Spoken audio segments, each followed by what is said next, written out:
My name is Grace Merrick. I'm 35 years old, and I work as a registered nurse in Asheboro, North Carolina. 20 years ago, the night my parents discovered I was pregnant, they threw me out of their home without a second thought.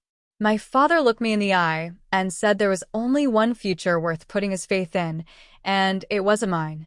That evening, I spent the night on the porch of a stranger's house, carrying nothing but a trash bag filled with clothes and a baby growing inside me. What my family never imagined was that the child they had already rejected before he was even born, the grandson they had erased from their lives, would one day become the very reason they came back looking for me 2 decades later. And when that day finally arrived, he turned out to be something none of them had ever expected, something that destroyed everything they believed about legacy, bloodlines, and the value of a family name. What unfolded at that community festival is still talked about in this town. Welcome back to Diana True Stories, the place where we tell unforgettable stories of families broken by betrayal and the quiet moments when the truth finally refuses to stay hidden. If this story touches you, leave a comment below and don't forget to subscribe. It was October 2006. I was 15 years old, sitting at the kitchen table inside my parents' home in Briar Creek, North Carolina. The town had barely 1,200 residents, one grocery store, one Baptist church, and absolutely no secrets. Everybody knew everybody, and news traveled faster than the wind. Across the table sat my father, Harold. Behind him stood my mother, Donna, drawing the same dinner plate over and over as if keeping her hands busy would keep reality away. Then I told them, "I'm pregnant." My father didn't explode. Not immediately. Instead, he sat there in complete silence, so quietly I could hear the kitchen clock ticking against the wall. Finally, he shoved his chair backward. The leg scraped across the linoleum with a sharp sound like a match being struck. "You just threw away the only future worth having," he said. His voice stayed calm. That somehow hurt even more than shouting. My mother slowly placed the plate on the counter, but never once met my eyes. Then my father stood. "Pack one bag. That's all." I kept waiting for my mother to interrupt him, to say something, anything. She simply picked the plate back up and kept drying it. At the top of the staircase stood my 13-year-old brother, Garrett, still wearing his basketball shorts, watching everything unfold. He never told Dad to stop. He never asked him to reconsider. He waited until my father finished speaking. Then, he asked the only question that seemed important to him. "So, can I have a room?" Dad didn't answer him. Garrett kept staring at me. I'll never forget his face beneath the kitchen light, his jaw tight, his eyes focused somewhere beyond me, as if he was already imagining the family portrait without me standing in it. Dad opened the front door and held it there. "We only have enough to invest in one future, Grace," he said. "And yours isn't it?" I stepped outside carrying a black trash bag that contained everything I owned. My mother never looked up from that plate. My brother was already claiming my bedroom in his mind. Before I even reached the sidewalk, the front door shut behind me, and the porch light went dark. I walked nearly 2 miles through the night. October days in North Carolina are comfortable. October nights are another story. The temperature dropped fast, and I hadn't even grabbed a jacket. The trash bag kept hitting my leg with every step. I was 15 years old, 8 weeks pregnant, carrying no phone, no money, and no idea what I was going to do after the next intersection. Only one person came to mind: Mrs. Dorothy Conley. She was 74 years old and lived in Asheboro, about 40 minutes away by car.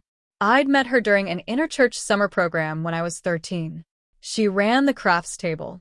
She was the one who patiently taught me how to knit while everyone else was busy. One afternoon she'd smiled and said, "You've got steady hands and a sharp mind." It was one of the kindest compliments any adult had ever given me outside my own mother. I reached the Exxon station on Route 49, used the pay phone, and placed a collect call while standing beneath buzzing fluorescent lights, surrounded by moths. The phone rang 4 times before she answered. She didn't ask what had happened. She didn't ask why I wasn't home. She simply said, "Stay exactly where you are. I'll be there in 40 minutes. And she was. She drove her old Buick all the way to Briar Creek, picked me up at the gas station, and took me back to her home in Asheboro. When we arrived, she showed me a small spare bedroom. "The sheets are fresh," she said softly. "The bathroom is down the hall. We'll figure everything else out tomorrow." I placed my trash bag on the floor and immediately searched for the baby blanket I'd been knitting for weeks. Soft yellow yarn. Simple stitches. I emptied every piece of clothing from the bag. It wasn't there. My mother had kept it. I sat on the edge of the bed, staring at my empty hands for what felt like forever. Mrs. Conley never charged me rent. She never gave me rules or conditions. She simply made room for me. Within 6 months, I earned my GED. Most mornings I studied at her kitchen table between waves of morning sickness, while Mrs. Conley watched Jeopardy! In the next room. In May 2007, Lily was born. She weighed 6 pounds, 9 ounces, and she came into the world screaming before the doctors had fully lifted her out, as if she already had strong opinions about life. I was 16. The first time I held her against my chest, I made a promise that I've kept every single day since. No one would ever make my daughter believe she wasn't worth believing in. Mrs. Conley cared for Lily while I started community college that fall. Most nights I studied on the living room floor at 2 in the morning after feedings. Mrs. Conley had her own quiet routine. She'd place a glass of milk outside my bedroom door, tap once on the wall, and walk away. She never opened the door. She never interrupted my studying. She only gave that gentle knock, and a moment later I'd hear the glass settle softly onto the carpet. That simple ritual lasted for years. Community college. Then the nursing program at Randolph. Clinical rotations.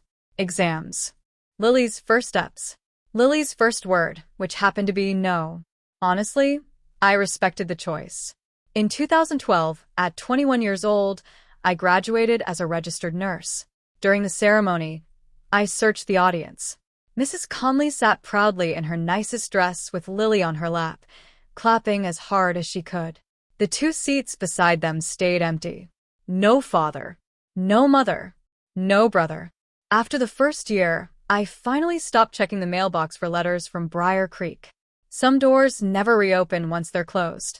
Meanwhile, life back in Briar Creek kept moving without me.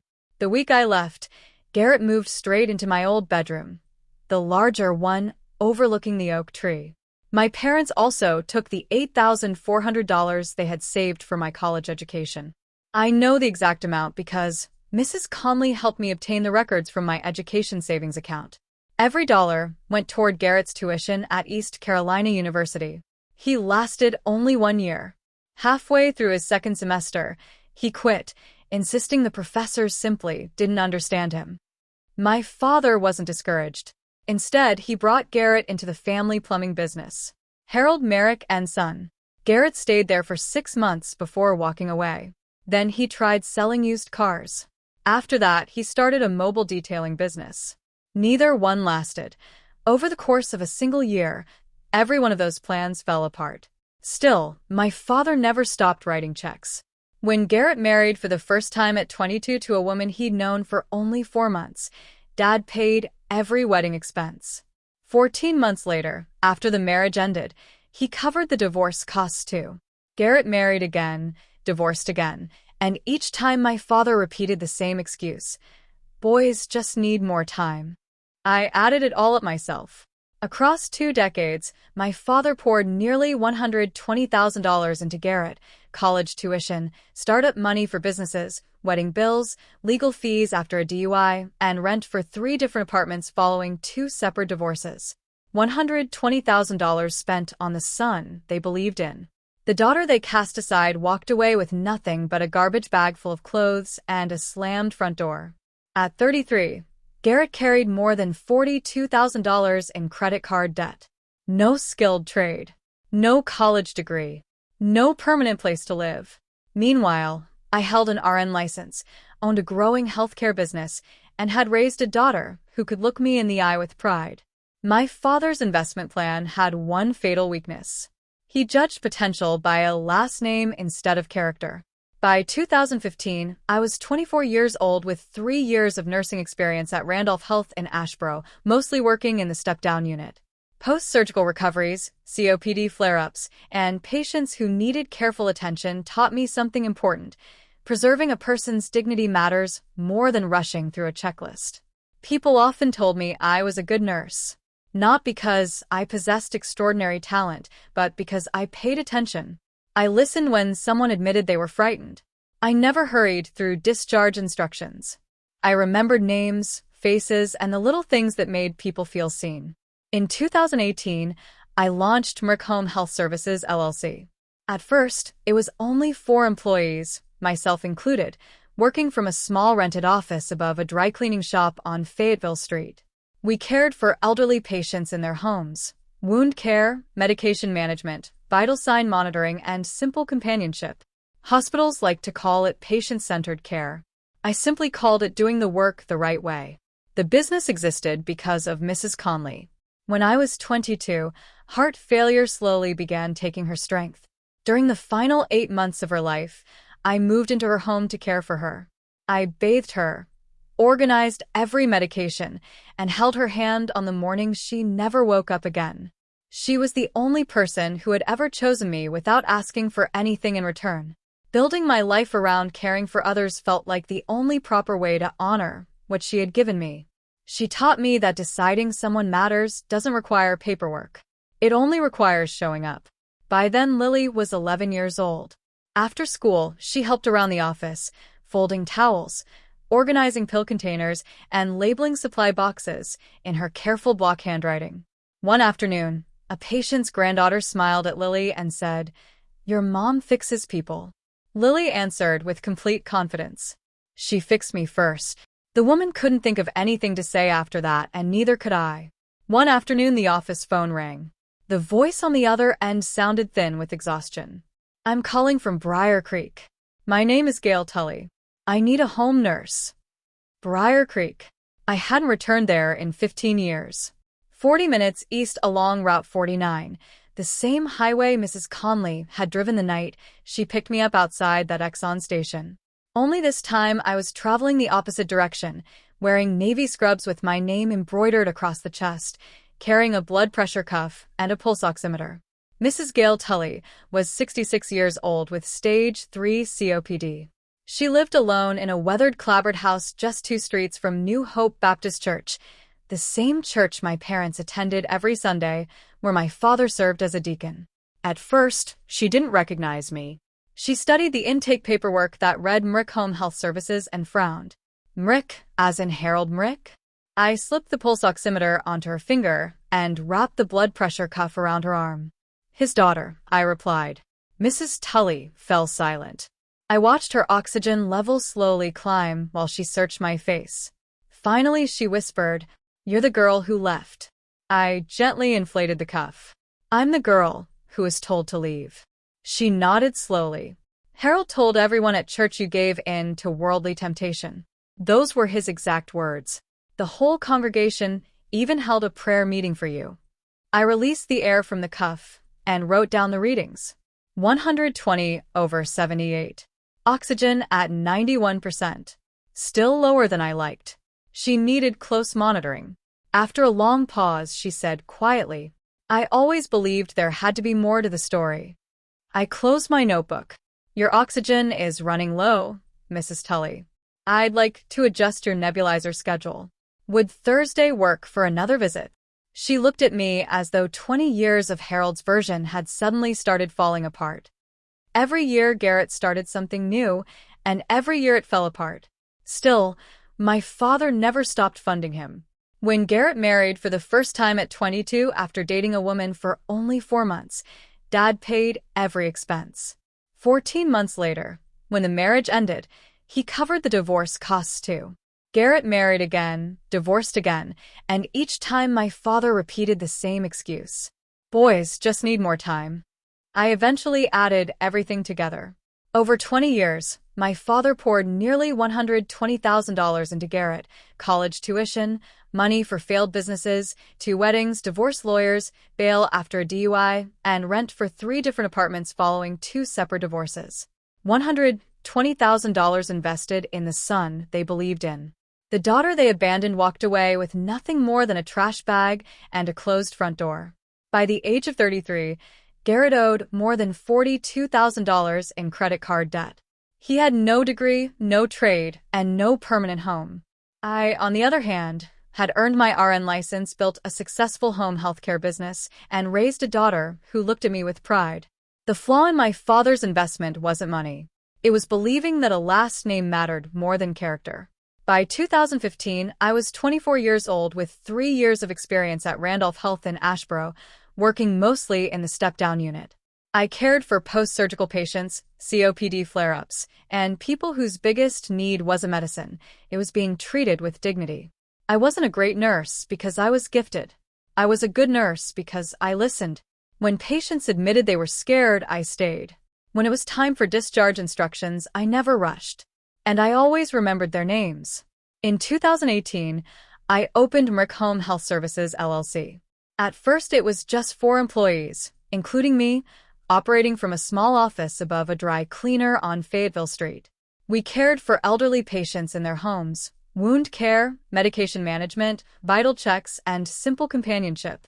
Hospitals call it patient-centered care. I called it doing the job the way it should be done. I built the company because of Mrs. Conley. When I was 22, heart failure slowly began taking her strength. During the final 8 months of her life, I moved into her home and became her full-time caregiver. I bathed her, organized every medication, held her hand the morning she never woke up. She was the only person who had ever chosen me without conditions.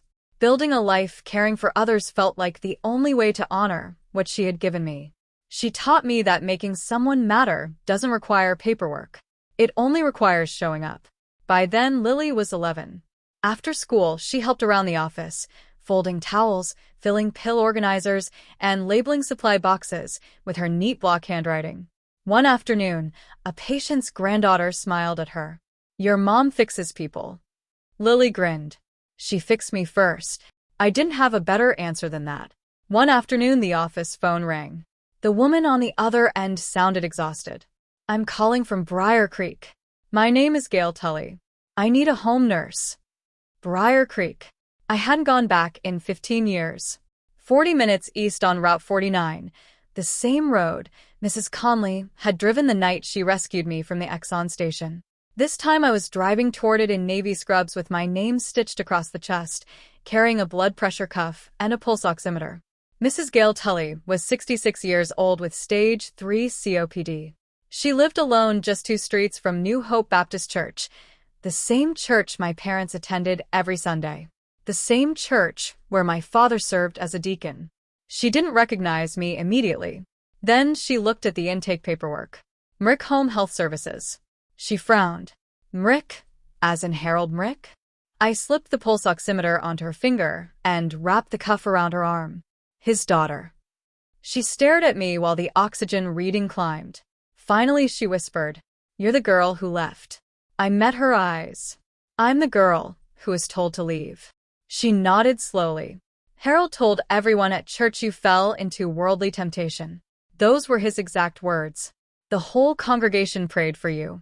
I released the pressure cuff and wrote down the readings. 120/78. Oxygen 91%. Still lower than I wanted. After a long silence, she said quietly, "I always believed there was another side to that story." I closed my notebook. "Your oxygen is running low, Mrs. Tully. I'd like to adjust your nebulizer schedule. Can I come back Thursday?"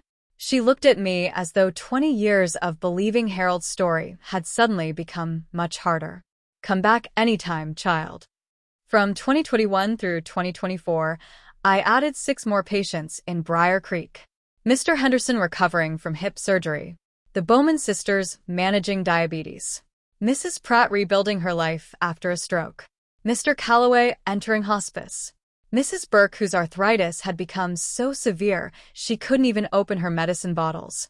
Every one of them eventually realized I was Harold Mrick's daughter. Every one of them had heard his version of who I was. Then they watched me return week after week, caring for them without complaint. In a small town, people rarely change their minds because of arguments. They change them because someone quietly proves the truth over time. 20 years had passed. "Your father," Donna began softly. "Things haven't been easy. Garrett's run into some problems."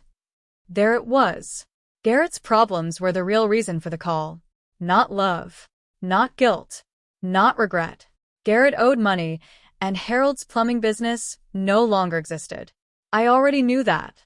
I'd looked it up weeks earlier and confirmed the company had closed 2 years before. The future they had spent decades investing in had fallen apart. The daughter they threw away was the only investment still paying off. "I'll think about it," I replied. I heard Donna let out a quiet breath. "Thank you, Grace." Then I ended the call. Lily didn't say anything. She simply handed me my coffee, and we stood together in silence. That evening I asked her to sit with me at the kitchen table. She was 20 years old now, halfway through her second year in the nursing program at Randolph Community College. She already carried herself with more calm than I ever had, even as an adult. I told her everything again. Not because she hadn't heard it before, because now it meant something different. "Your grandfather threw me out when I was 15 because I was pregnant with you," I said. Your grandmother stood there and watched without saying a single word. Lily already knew the outline of the story. I'd told her when she turned 14 because she'd finally asked why she didn't have grandparents, and I believed honesty was kinder than pretending. "They called today," I continued. "They want to meet you." She stared at me. "They think you're a boy." Garrett had told them I had a son. She blinked once. They never bothered to ask. Not once in 20 years. She stayed quiet for nearly a full minute. I didn't interrupt. She wasn't shocked. She was fitting one final piece into a puzzle she'd been building her whole life. She had always suspected their silence wasn't an accident. Now she understood it had been carefully chosen. Finally, she looked up. "I want to meet them, not for their sake, for mine. I want to see the kind of people who can throw away their own daughter and then come back looking for an asset." I almost smiled. She had inherited Mrs. Conley's honesty and my patience. Together, that made a combination I genuinely felt sorry for anyone who underestimated. "Then we'll meet them on our terms," I said. "When?" "3 weeks from now. There's a community health festival in Briar Creek. I'll already be there. Our agency has been nominated for an award. If they want to meet you, they can come there." Lily nodded once. "Good. Make them walk into your world." Later that week, I opened my laptop and found the letter I'd started months earlier. It was addressed to Pastor James Davis at New Hope Baptist Church. I'd written it slowly over time, adding only a paragraph whenever I was certain the words were right. It wasn't an emotional letter. It was simply a record of events. October 2006. My father telling me to pack one bag. My mother standing silent. Garrett asking for my bedroom before I'd even reached the end of the sidewalk. The following Sunday, Harold standing before the congregation and telling everyone I'd been lost to worldly temptation. The church praying for my parents as though I had died. I printed all 3 pages. Sandra read them during lunch. When she finished, she pushed the papers back across the table without even touching her food. "This is heartbreaking," she said. "Mail it before the festival. Let Pastor Davis know the truth before Harold gets another chance to rewrite history in front of the whole church." I folded the pages neatly, placed them inside an envelope, addressed it to the church office, added a stamp. Then I set it on the kitchen counter. Every morning for the next 2 weeks I saw that envelope while pouring coffee. Lily noticed it too. She never mentioned it. She understood me well enough to know that an envelope sitting untouched for 2 weeks wasn't forgotten. It was waiting for a decision.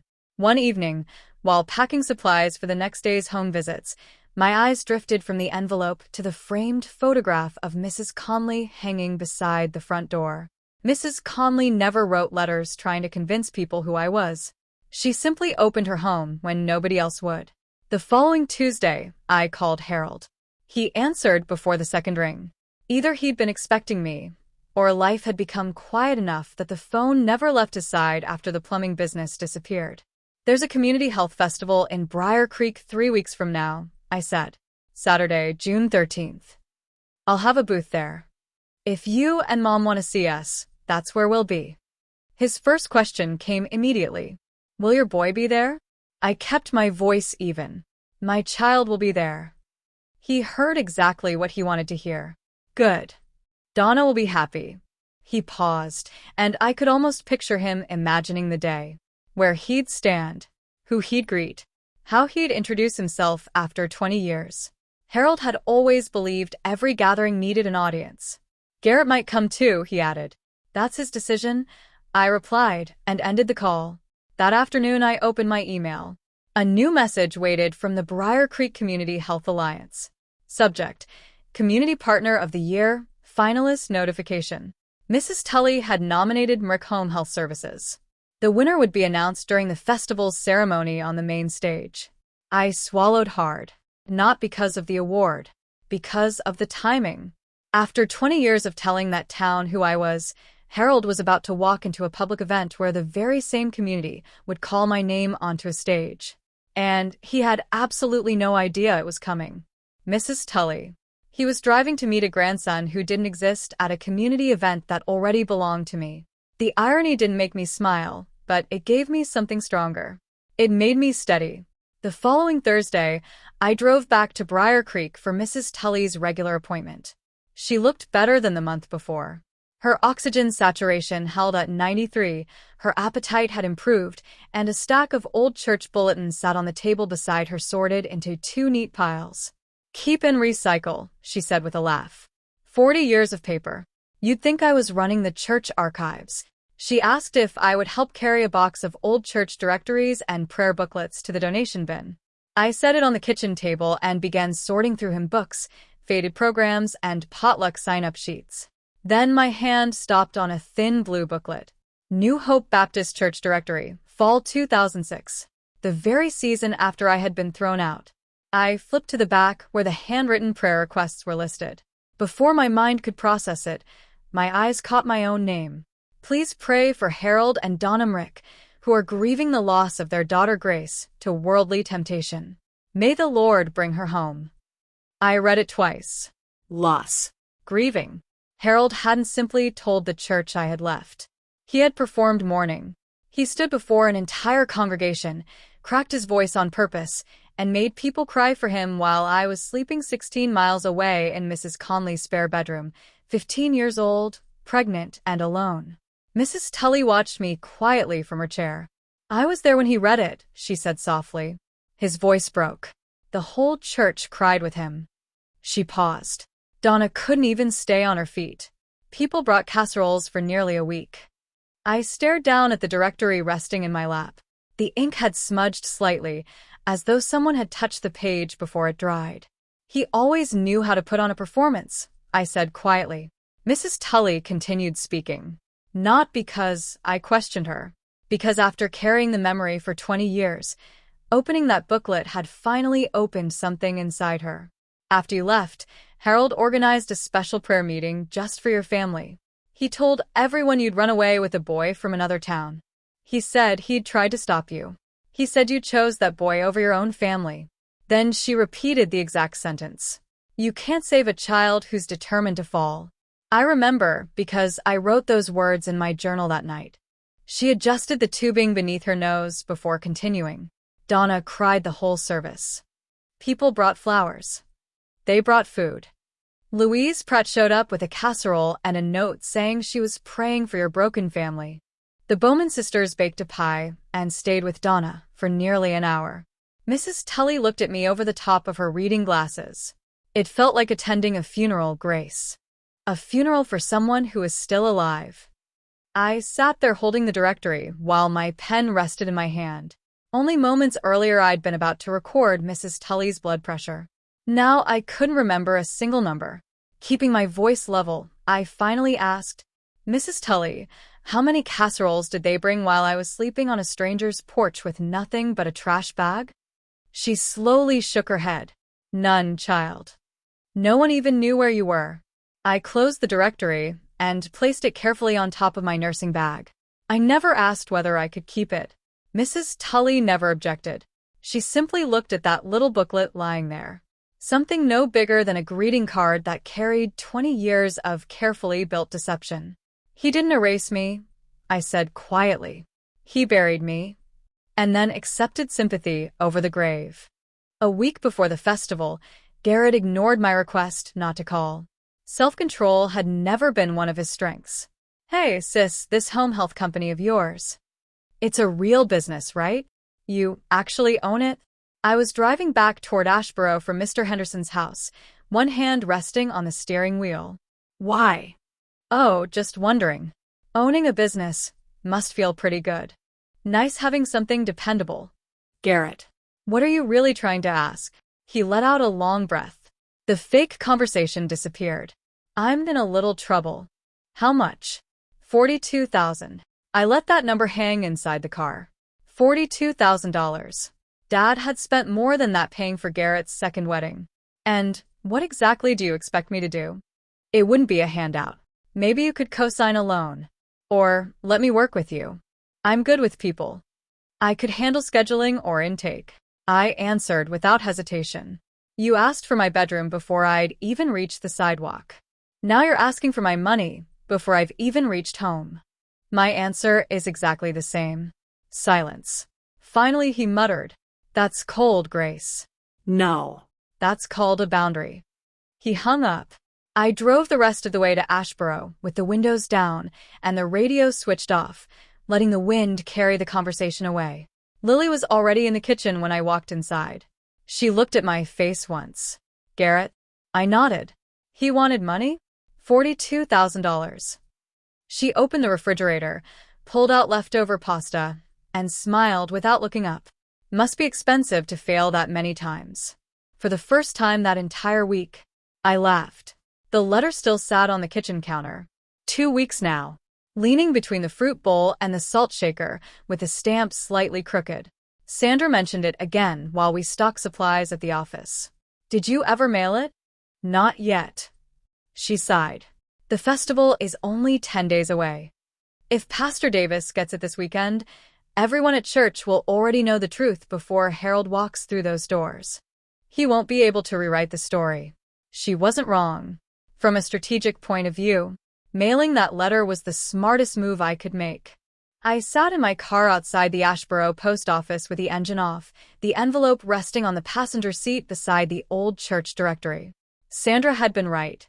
If I mailed the letter now, Pastor James Davis would read it before the festival. Harold would lose the chance to shape the story in front of the congregation. It was the smartest move. A preemptive strike that would leave him with no room to rewrite the past. I picked up the envelope and turned it over in my hands. My handwriting looked steady. Pastor James Davis. New Hope Baptist Church. 114 Elm Street. Briar Creek, North Carolina, 27203. For a long moment, I simply stared at the address. Then I thought about Mrs. Conley. She had never written a letter defending me. She had never argued with Harold's version of events or tried to convince anyone that I deserved better. She simply opened her front door on the night I had nowhere else to go and let the next 20 years speak for themselves. I thought about every patient I had cared for in Briar Creek. Mrs. Tully, Mr. Henderson, the Bowman sisters, Mrs. Pratt, Mr. Calloway, Mrs. Burke. They had watched me take blood pressures, dress wounds, explain medications, and sit quietly beside them during the hardest moments of their lives. None of them needed a letter to decide who I was. They already knew. I started the car, backed out of the parking space, drove past the blue mailbox outside the post office, and never stopped. The envelope came home with me. It stayed unmailed. The truth was sitting in my hands, 3 pages addressed to the same pastor who had once led prayers for a daughter everyone believed was lost while I was still alive. Every logical part of me insisted I should send it. Instead, I kept driving. Somewhere between the post office and home, I realized something that changed the entire ending of the story. If you stay with me, you'll understand why everything that happened at the festival mattered so much. When I walked into the apartment, I laid the envelope on the kitchen table. Lily was sitting at the counter studying pharmacology, surrounded by highlighted notes on respiratory medications. She looked up as I dropped my keys. "Did you mail it?" she asked. I shook my head. "No." She closed her textbook. "Why not?" I pulled out a chair and sat across from her. The envelope rested between us like something waiting for surgery. "Because this letter is trying to convince people who already know the truth," I answered. Mrs. Tully knows who I am.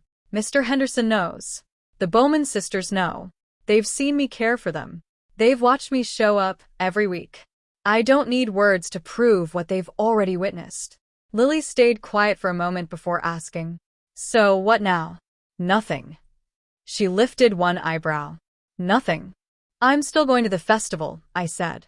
"I'll set up my booth, check blood pressures, hand out brochures, and do exactly what I've been doing for years.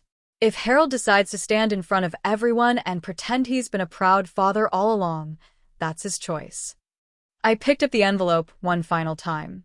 Without another thought, I tore it in half, then into quarters. I dropped the pieces into the kitchen trash. Lily watched silently. I walked to the sink, washed my hands out of habit, dried them with a towel, and said, "Your grandfather buried me with words. I'm not going to dig myself out with more words. I'm already out." During the week leading up to the festival, I focused on getting everything ready. Our white banner with navy lettering read, "MRIC Home Health Services, caring for Briar Creek since 2021. I packed brochures, blood pressure cuffs, folding chairs, a tablecloth, and a glass jar filled with wrapped peppermints because every one of my elderly patients insisted those little candies made a medical visit feel less intimidating. Saturday morning, Lily helped load everything into the car. She proudly wore a volunteer badge she had laminated herself. Lily Mrick, nursing student, Randolph Community College. She smiled every time she looked at it. I couldn't have been prouder. The evening before the festival, I called Mrs. Tully. "My parents are coming tomorrow," I told her. She was quiet for a second before replying. "I figured they would eventually." "He still believes I have a son," I said. Mrs. Tully gave a soft laugh. Harold always heard exactly what he wanted to hear. I never asked her to warn anyone. I never asked her to stand beside me.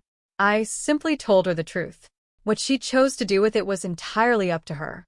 That was the difference between my father and me. He told stories to control people. I shared facts and let people decide for themselves. After hanging up, I checked on Lily. She had already laid out tomorrow's clothes. A clean polo shirt, khaki pants, bright white sneakers. "You look like you're heading into a job interview," I teased. She smiled. "I'm meeting my grandparents for the first time. I want them to see exactly what they threw away." I hung my own freshly pressed scrubs on the bedroom door. The name stitched over my chest read, Grace Mrick, RN. The last name hadn't changed. Neither had the town. Everything else had. That night, sleep refused to come.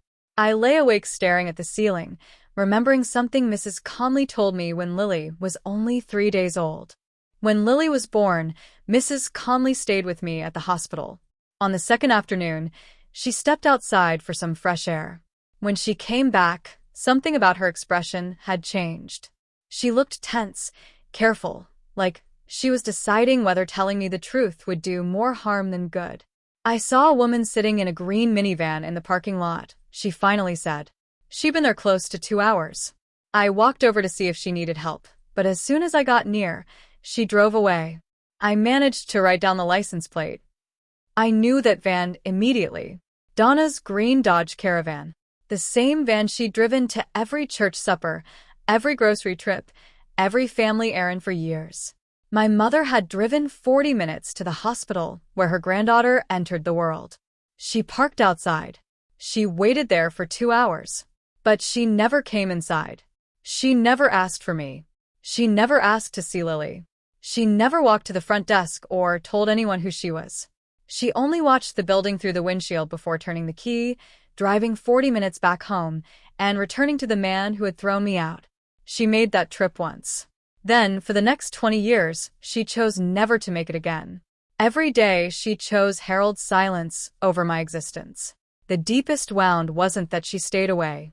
It was knowing she had been close enough to hold her granddaughter and still decided to leave. She knew exactly where I was. She always had. That night, I rolled over in bed and buried my face in the pillow. Tomorrow, I would see Donna standing in front of me at the community festival in Briar Creek. She would probably cry. She would probably reach for my hands. And I would have to decide whether a woman who spent 2 hours in a hospital parking lot before driving away still deserved to be called my mother. Friday evening, The night before the festival, Garrett called again. Of course he did. Dad's been telling people at church he's introducing his grandson tomorrow, he said. There was excitement in his voice, which told me he'd already figured out how this might benefit him. He even asked Pastor Davis if he could say a few words during the ceremony. A few words, I repeated. Something about family, about forgiveness. He's been rehearsing it in the kitchen all week. I sat on the edge of my bed and rubbed my forehead. Harold wasn't coming to reconcile. He was coming to take over the moment. The festival was supposed to recognize my work, but he planned to step onto that stage, call me his daughter, welcome me home in front of the town, introduce the grandson he imagined existed, and let everyone applaud his kindness. It was 2006 all over again. Back then, he buried me with words. This time he planned to resurrect me with them. Everything would happen according to his script. He'd already secured time at the microphone because Pastor Davis had agreed. Pastor Davis didn't know the whole story. I had never mailed the letter. Let him, I said. Garrett went silent. What? Let him stand at that microphone and say whatever he wants.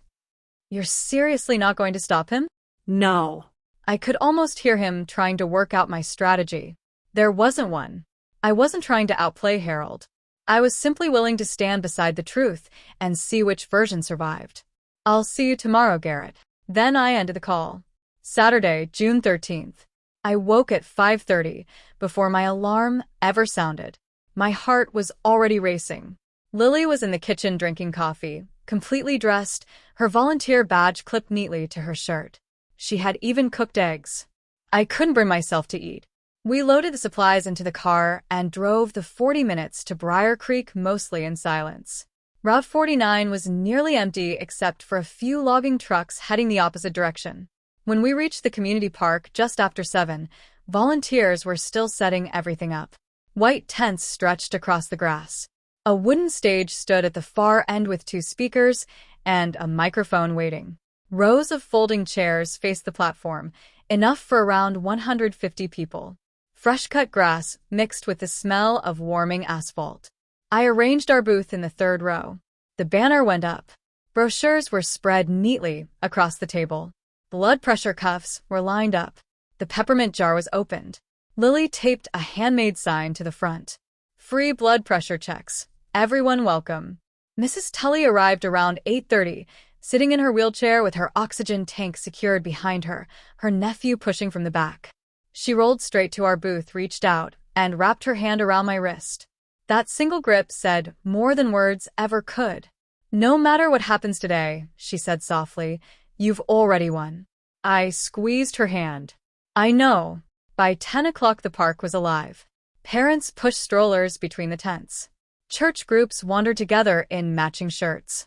Smoke drifted from the Lions Club barbecue trailer. From behind the booth, I kept watching the entrance. Lily calmly checked a woman's blood pressure, reading the numbers with the confidence of someone who had already found her calling. At exactly 10:15, a silver Ford pickup rolled into the gravel parking lot. Harold's truck. The same one he'd taught Garrett to drive.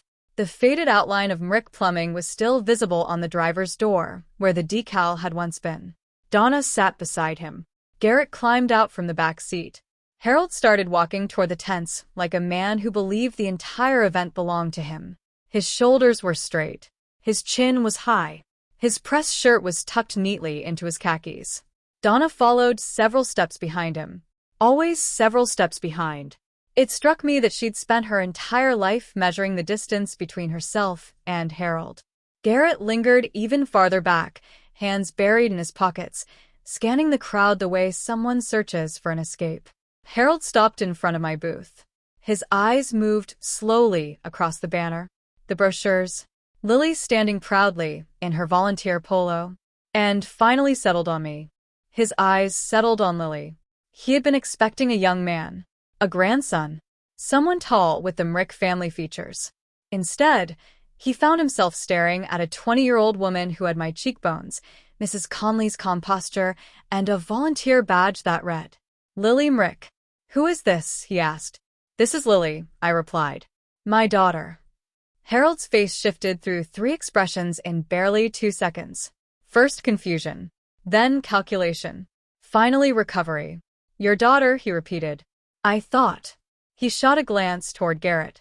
Garrett answered with nothing more than a shrug that clearly meant, don't look at me. Harold straightened his collar.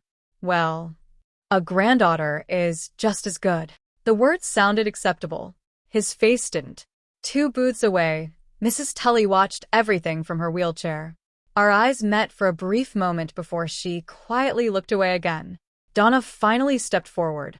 She reached for Lily's hand. Lily allowed her to hold it for only a few seconds before gently easing her hand free. It's nice to meet you, Mrs. Mrick, Lily said politely. Not Grandma. Not Nana. Just Mrs. Mrick. Donna's chin began to tremble. Harold cleared his throat. We'll have time to catch up after the ceremony, he said. I've been invited to say a few words on stage. Then he walked toward the microphone as though the entire afternoon had already been written in his favor. I watched him leave. The words he spoke 20 years earlier echoed through my mind. We can only afford one future, Grace. Even now, he was still trying to decide which future counted. The ceremony began at noon.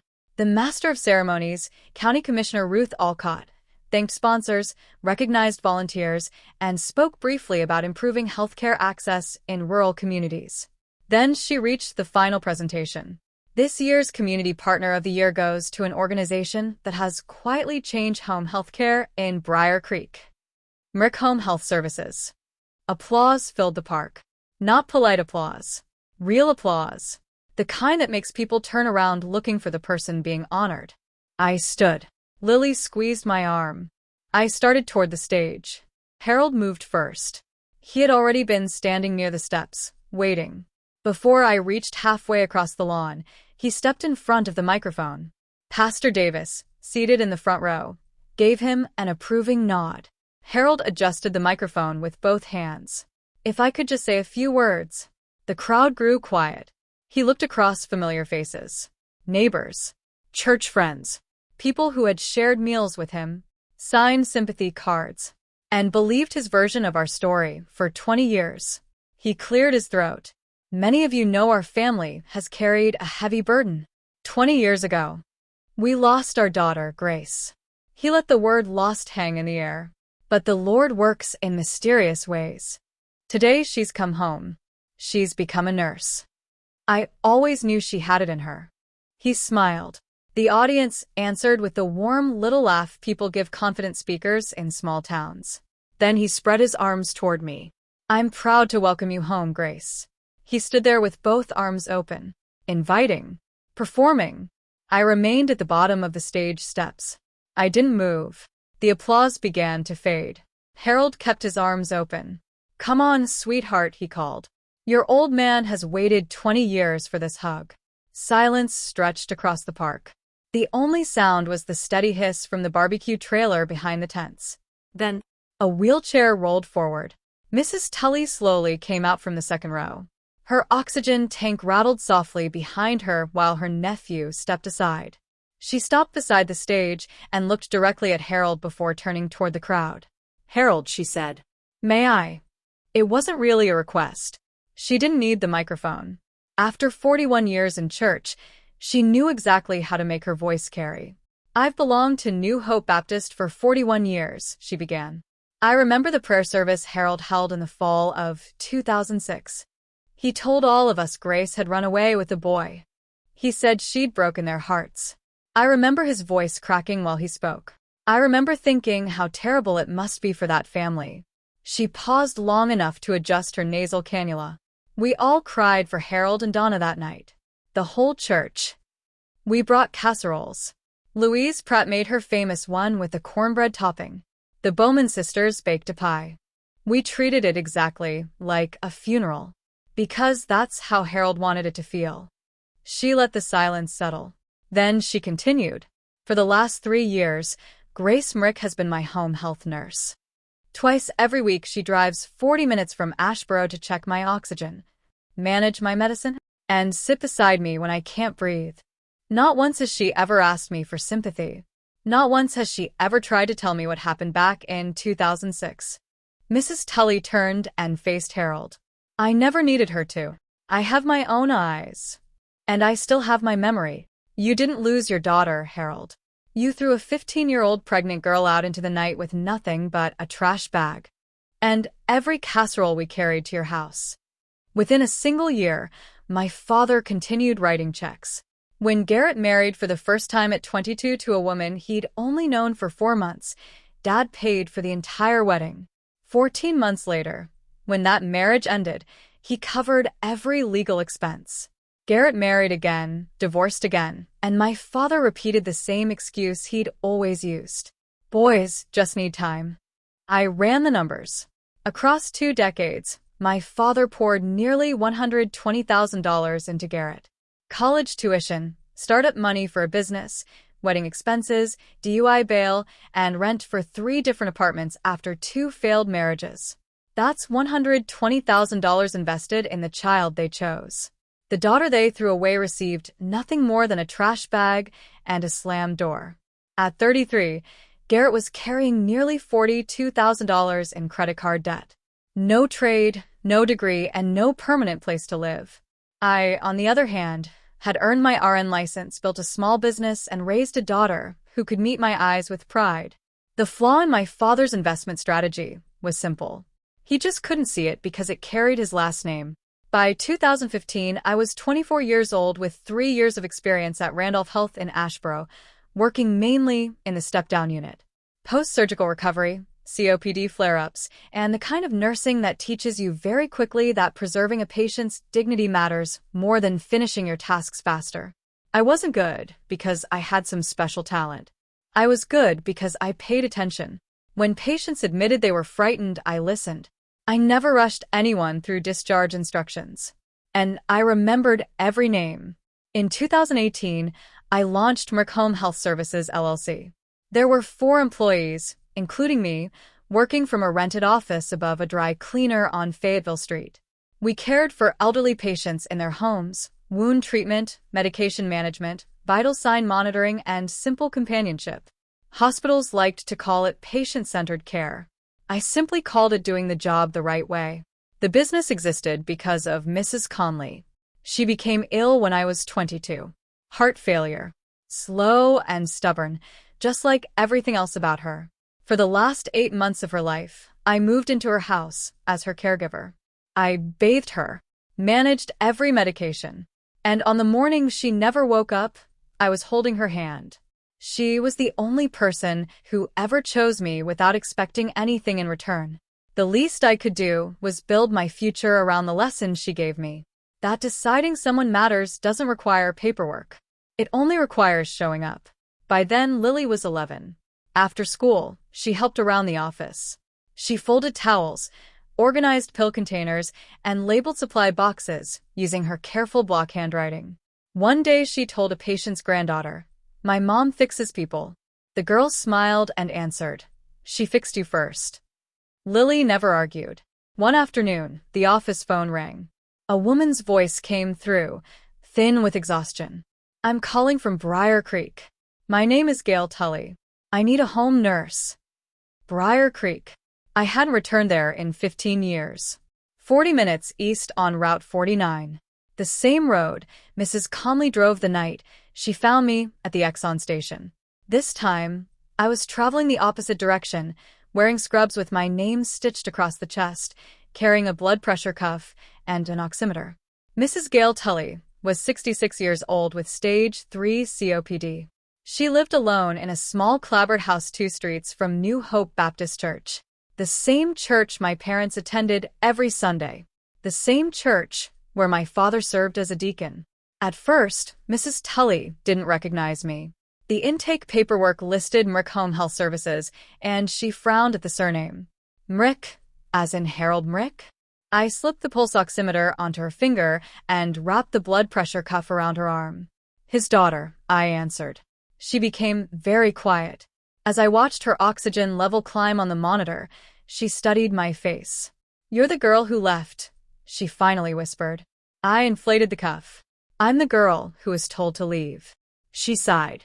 "Harold told the church you gave in to temptation." That was the phrase he'd used. Worldly temptation. She explained that the entire congregation held a prayer meeting because of it. I released the cuff, wrote down her readings, 120/78, oxygen at 91%. A little low. Something we'd need to monitor. I always believed there was more to that story, she admitted. I closed my notebook. Your oxygen is running a little low, Mrs. Tully. I'd like to adjust your nebulizer schedule. Can I come back in 2 days? She looked at me as though 20 years of Harold's version had finally begun to crack.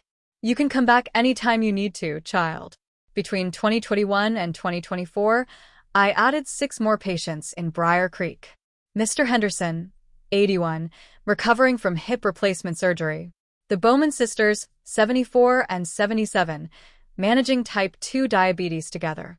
Mrs. Pratt, 69, healing after a stroke. Mr. Calloway, 83, transitioning into hospice care. Mrs. Burke, 72, whose rheumatoid arthritis had become so severe she couldn't even open her own medication bottles. Eventually, every one of them realized I was Harold, Rick's daughter. Every one of them had heard his version of the story. And every one of them watched me return twice every week, checking vital signs, adjusting medications, and sitting beside them whenever fear became too heavy to carry alone. In a small town, people don't need written explanations to change their minds. They only need enough time and enough consistency. Within moments, I handed the blanket back. Keep it, I said. You need it more than I do. As I loaded the booth supplies into my car, Garrett walked over. His collar was loosened, his face still red from everything that had happened, yet he forced an easy smile. Resting one hand on the trunk, he leaned closer as if we were simply brother and sister chatting after a neighborhood barbecue. Look, sis, he began. Today was a lot. But we're still family, right? Once everything settles down, maybe we could talk about co-signing something. About that $42,000. I looked at him. He blinked. You asked for my bedroom while I was still walking out of the house. I interrupted. Now you're asking for my wallet before I've even finished packing up. Some things don't change just because the location does. His jaw tightened. For a brief second, it looked like he might finally say something honest, something beyond the calculations. But that second disappeared. He stepped away from the trunk and crossed the gravel lot to the silver pickup, where Harold sat staring straight ahead with the engine already running. The truck rolled away. Dust rose behind the tires before slowly settling back onto the grass. The festival carried on. That's how small towns work. A dramatic moment passes, and then someone asks whether there's any brisket left. For the rest of the afternoon, people continued visiting my booth. Not to discuss Harold. They came for blood pressure checks, to collect brochures about fall prevention, to ask about scheduling home visits for aging parents. Mrs. Pratt brought me a plate from the barbecue trailer without even asking if I was hungry. The Bowman sisters sat behind the booth in folding chairs, keeping me company while Lily greeted visitors. Mr. Henderson asked Lily how nursing school was going, and she calmly explained what she was learning in pharmacology. Watching her, I realized she wasn't pretending to be confident. Confidence had simply become part of who she was. As we began packing everything away, Mrs. Tully rolled over in her wheelchair. You're still Community Partner of the Year, she reminded me.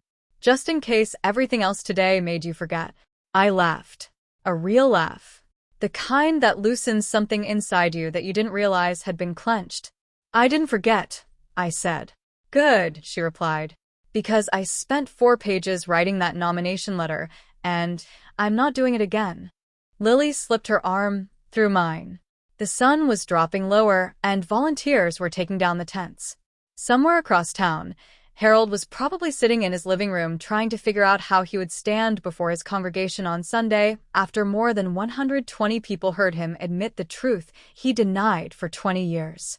That wasn't my concern anymore. My biggest decision was whether to drive Route 49 back to Ashboro or take the back roads, and whether Lily wanted to stop for milkshakes. Mom, Lily said as we folded the banner, that blanket you knitted when you were 15, you taught yourself from a library book, right? That's right. Will you teach me? I smiled. I'd love to. We drove back to Ashboro along Route 49. 40 minutes.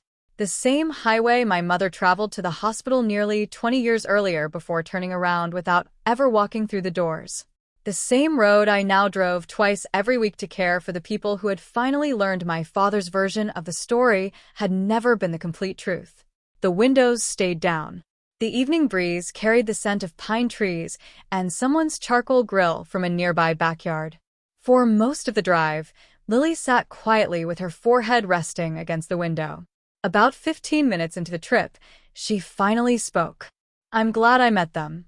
"Yeah, because now I know." She turned toward me. "You didn't just survive them, Mom. You outgrew them." My hands tightened around the steering wheel. I kept my eyes on the road. I didn't cry. Not because I couldn't. Because I'd already spent 20 years working through that pain. One shift at a time. One patient at a time. One bedtime story at a time. Instead, I slowly let out a long breath, the same way I always release the pressure from a blood pressure cuff after taking a reading. For years, I believed the worst thing my father ever did was throw me out when I was 15. I was wrong. The worst thing was convincing everyone else that losing me was something that happened to him, instead of something he chose. The true measure of a family isn't who shares your last name. It's who stands beside you when your name means nothing at all. And the greatest form of revenge isn't proving someone wrong. It's creating a life so stable and meaningful that, when they finally come looking for you, you no longer need anything they're offering. Not the apology, not the money, not even the family name. That's my story. 20 years of silence, one community health festival, and a daughter who never needed a grandfather to understand her own worth. If this story meant something to you, share it with someone who needs the reminder that the people who truly show up for you are your real family. Leave a comment, subscribe to the channel, and I'll see you in the next story.